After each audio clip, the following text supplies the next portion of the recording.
This Friday, as we enter into our time of Sabbath, you find me in my garden, surrounded by my plants. And I'm struck by the parable of the sower that we see in Matthew and Mark and Luke. The story that Jesus tells about a farmer who scatters seed abundantly. And some lands on rocky soil and it doesn't take root. And some lands in thorny patches where weeds come up and choke the seeds. But some seeds land in good soil and bear much fruit. Jesus' point, at least in part, we think, because there's many points within parables, is that this too is like our faith. Sometimes we plant ourselves in places where maybe our life and love that we pour out into the world is not necessarily given the ability to flourish in the ways that we want.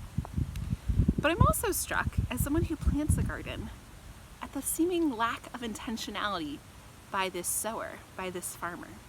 See, when I plant my garden, I plant little holes and really purposefully measure them apart and make sure the soil is in good condition, and I tend and I nurture and I water and I make sure they get nutrients and sun. And yet this sower scatters abundantly. And so I wonder, for us in each of our lives, what are the things that we need to plant intentionally? What are the things that we want to nurture, that we want to plant in good soil, giving them the space and the room and the nutrients they need to grow?